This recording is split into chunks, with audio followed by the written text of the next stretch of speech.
Shalom saudara yang dikasihi Tuhan Yesus Kristus. Selamat pagi, selamat berjumpa dalam renungan pada pagi hari ini. Doa dan harapan saya saudara semua ada dalam keadaan yang baik, sehat, penuh sukacita dan berkat-berkat Tuhan. Dalam situasi pandemi Omikron saat ini, tetaplah semangat dan beriman kepada Tuhan. Sebelum kita mendengarkan renungan firman Tuhan, mari sama-sama kita berdoa. Bapa kami yang di sorga, Bapa dalam nama Tuhan Yesus Kristus, kami mengucap syukur karena kebaikan Tuhan, perlindungan-Mu dari malam hingga pagi ini. Kembali kami boleh bangun, diberi kesehatan, kekuatan, dan dilimpahkan segala berkat kebaikan-Mu. Sungguh ini merupakan kemurahan Tuhan bagi kami. Pada saat ini kami mau mendengarkan sabda firman-Mu. Urapi setiap kami dan berikan kami pengertian untuk memahami akan firman-Mu. Dalam nama Tuhan Yesus kami berdoa. Haleluya, amin. Saudara yang dikasihi Tuhan, pembacaan Alkitab kita pada saat ini terdapat dalam Injil Lukas pasal yang ke-5. Saudara dapat membacanya secara pribadi setelah mendengarkan renungan ini. Saya akan membaca Lukas 5 ayat 33. Tertulis demikian. Orang-orang Farisi itu berkata pula kepada Yesus, "Murid-murid Yohanes sering berpuasa dan sembahyang, demikian juga murid-murid orang Farisi, tetapi murid-muridmu makan dan minum." Saudara yang dikasihi Tuhan, orang-orang Farisi senang berpuasa dan melakukan berbagai ritual ibadah sambil dilihat oleh orang banyak. Mereka senang melakukan ibadah mereka secara publik agar dilihat sebagai orang-orang yang rohani. Namun Tuhan Yesus pernah menegur akan kemunafikan mereka. Kewajiban agama yang mereka lakukan hanyalah rutinitas dan tidak dilakukan dari hati yang sungguh. Mereka hanya ingin mendapat hormat dari manusia, bukan dari Allah.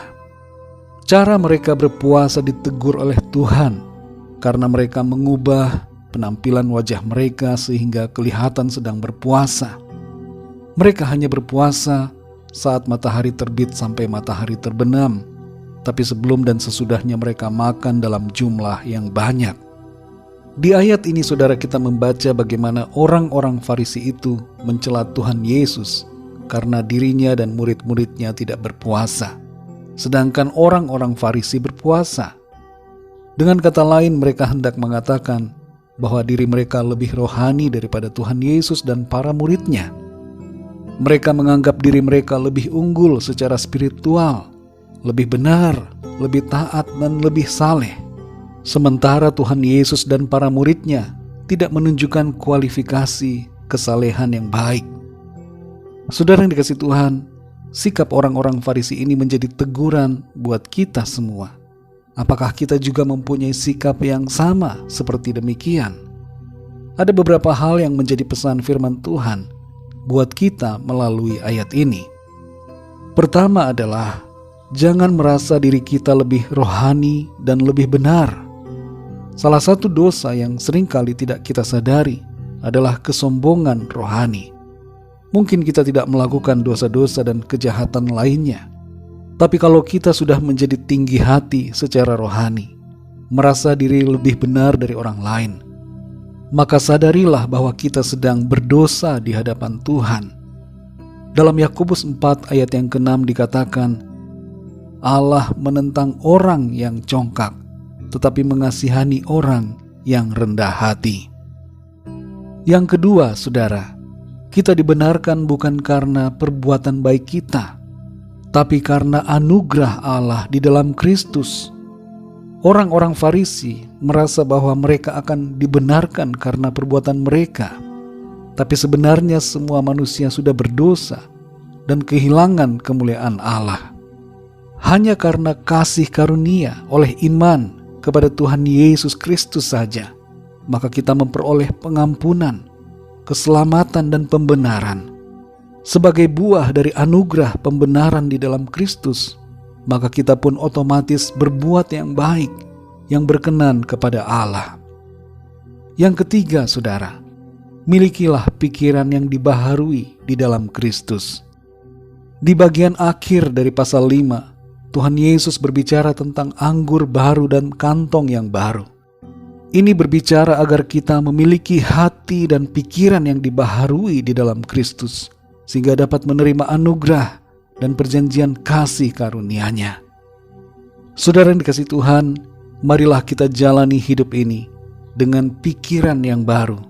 Tidak merasa diri kita lebih benar, tapi menyadari bahwa kita dibenarkan karena penebusan oleh darah Kristus, dan kita mengalami keselamatan karena anugerah-Nya. Mari kita berdoa, saudara. Bapa kami yang di sorga, Bapa dalam nama Tuhan Yesus Kristus, kami bersyukur untuk firman-Mu yang sudah kami dengar pada saat ini. Kami belajar melalui sikap orang-orang Farisi yang suka menyalahkan dan menganggap diri mereka lebih benar, bahwa kami pun hendaknya senantiasa memiliki sikap hidup yang benar dan berkenan di hadapan Tuhan. Tidak merasa diri kami lebih hebat dari orang lain, tidak merasa diri kami lebih rohani, lebih taat atau lebih saleh, dan memandang rendah orang lain yang kelihatannya kehidupannya tidak seperti kami. Tolong kami Tuhan supaya Engkau membaharui hati kami, sehingga kami bersikap rendah hati dan menyadari bahwa keselamatan yang kami terima di dalam Engkau Tuhan Yesus adalah bukan karena kehebatan kami, tapi semua karena anugerah, karena kasih karunia Tuhan kepada kami. Baharui pikiran kami ya Tuhan di dalam Engkau. Ajar kami untuk menyadari dengan sungguh bahwa kami diselamatkan karena Engkau ya Tuhan. Oleh penebusan-Mu di atas kayu salib, kami dibebaskan dari perbudakan dosa. Kami telah dibeli dan telah lunas dibayar. Terima kasih Tuhan, kami bersyukur. Pimpin kami di sepanjang hari ini dalam segala tugas dan aktivitas kami. Biarlah Tuhan memberkati kami dan memakai hidup kami untuk menjadi alat bagi kemuliaan nama Tuhan.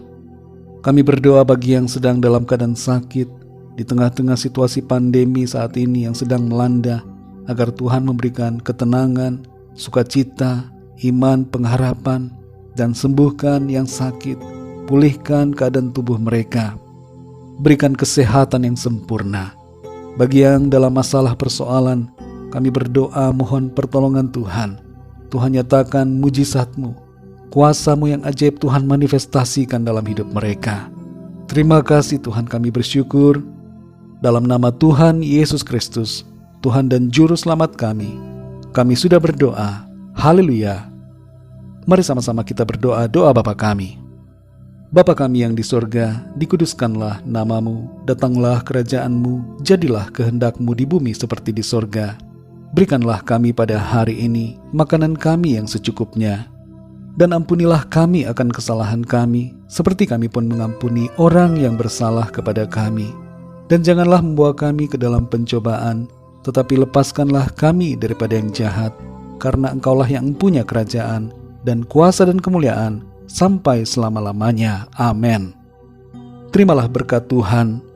Tuhan memberkati engkau dan melindungi engkau. Tuhan menyinari engkau dengan wajah-Nya dan memberikan kasih karunia.